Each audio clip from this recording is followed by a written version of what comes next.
Hello दोस्तों, स्वागत है आपका स्टडी फटाफट में। और बहुत दिनों बाद हम मिल रहे हैं। ये नया बोर्ड लिया और पहला वीडियो है मेरा ये इतिहास के संदर्भ में। इतिहास पढ़ने से पहले ये जानना आवश्यक होता है कि इतिहास क्या है। जो भी हम पढ़ते हैं वो क्यों पढ़ते हैं, वही क्यों पढ़ते हैं, उसके अलावा और क्यों नहीं पढ़ते हैं। तो ये सब चीज़ें जानेंगे इस वीडियो में। इतिहास क्या है, उसके अर्थ को देखेंगे भारतीय संदर्भ में, पाश्चात्य संदर्भ में, और फिर हम देखेंगे परिभाषा के अंतर्गत देखेंगे विभिन्न इतिहासकारों ने क्या क्या परिभाषा दी है। पहले देखते हैं कि इतिहास की अवधारणा क्या थी और अभी क्या है। तो प्रारंभ में इतिहास अलग रूप में प्रचलित था और वर्तमान में अलग रूप में प्रचलित है। कैसे? तो प्रारंभ में देखते हैं तो हम सिर्फ राजाओं से संबंधित ही इतिहास को पढ़ते थे। राजाएं क्या हैं, उनकी राज प्रसाद, उनके भोग, उनके युद्ध और उन्हीं से संबंधित जितने राजनीतिक व्यवस्थाएं थी उसी को हम सिर्फ पढ़ते थे। लेकिन वर्तमान में ये इतिहास बदलकर, इसका परिप्रेक्ष्य बदलकर क्या हो गया, सामाजिक और सांस्कृतिक हो गया है।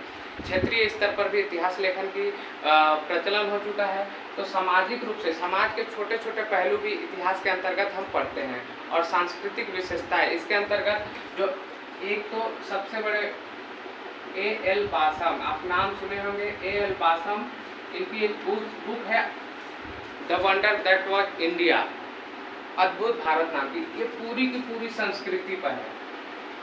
तो सांस्कृतिक इतिहास की प्रचलन इतनी ज़्यादा हुई है। तो एक समय से हम देख सकते हैं कि प्रारंभ में इतिहास का परिप्रेक्ष्य कुछ अलग था और वर्तमान में सामाजिक और सांस्कृतिक रूप से हो चुका है। तो इसके अंतर्गत हम यह समझ सकते हैं कि इतिहास की कोई प्रचलित रूप से एक यथार्थ जो हमेशा सर्वमान्य रहे वैसी हम कुछ परिभाषा ना ही देख सकते हैं, ना ही उसके संबंध में कोई अवधारणा प्रचलित की जा सकती है। दूसरा है, हम इसके संबंध में अर्थ को देखेंगे। अर्थ तो पहले देखते हैं यूरोपीय शब्द। यूरोपीय शब्द था लोरोप्ला। यूरोपीय लोग मानते हैं कि लोरोप्ला नामक शब्द था और इससे इतिहास की उत्पत्ति मानी जाती है। दूसरा क्या है, भारतीय संदर्भ में देखेंगे तो सबसे पहले भारतीय संदर्भ में देखेंगे कि कहाँ पर इसका उल्लेख हुआ है। अथर्ववेद, जो हमारे चारों वेद हैं उनमें से अंतिम वेद अथर्ववेद में इसका उल्लेख मिलता है। किसका? इतिहास का। इतिहास नामक शब्द का उल्लेख मिलता है अथर्ववेद में। और छांदोग्य उपनिषद, उसमें पंचम वेद कहा गया है। इतिहास को पांचवा वेद के रूप में स्वीकार किया गया है हमारे छांदोग्य उपनिषद में। और भारतीय संदर्भ में इति प्लस अ प्लस हास, इतिहास, इसका तात्पर्य होता है कि पूर्व में निश्चित ही ऐसा हुआ।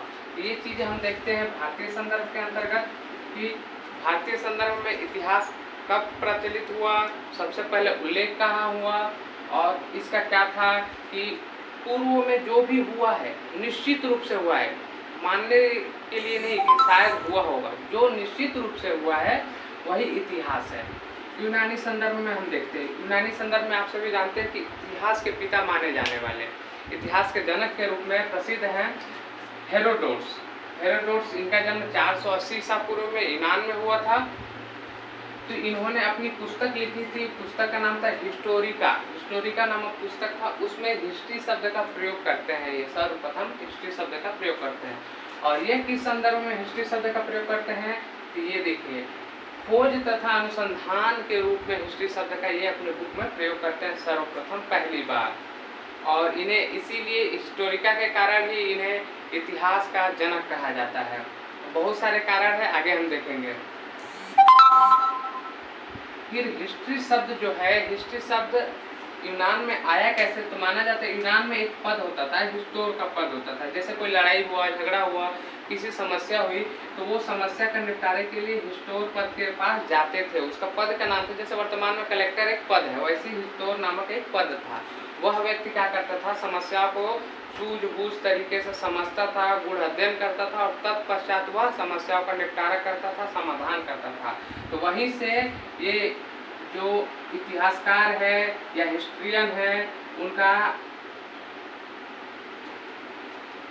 प्रचलन होता है कि जो भी इतिहासकार है वो सोच समझकर जो भी चीज़ें हमें तथ्य प्राप्त होते हैं उस पर विचार करके हमें परोसता है, हमें देता है ताकि हम उसे समझ सकें। तो ये है यूनानी संदर्भ में हमने देखा, भारतीय संदर्भ में देखा और यूरोपीय संदर्भ में देखा कि लोरोप्ला नामक शब्द से उत्पत्ति मानी जाती है।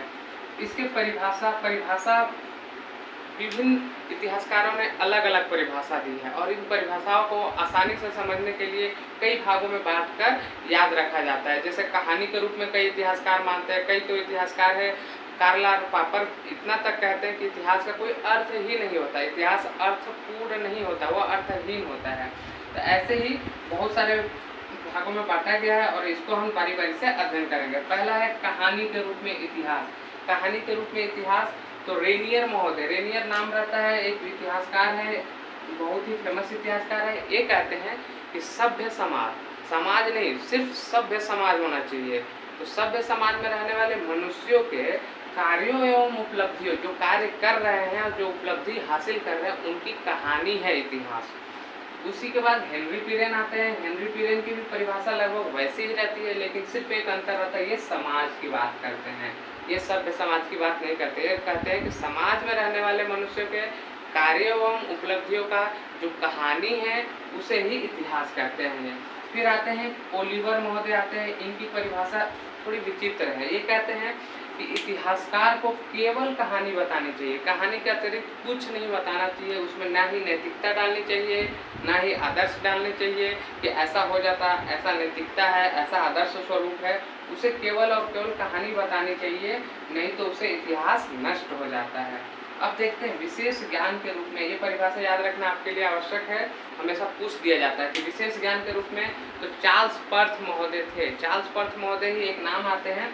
इन्होंने कहा कि इतिहास ज्ञान की एक शाखा ही नहीं है, ज्ञान की तो शाखा है ही, तो ये ज्ञान की एक शाखा ही नहीं, इसके अतिरिक्त क्या है, विशेष प्रकार का ज्ञान है।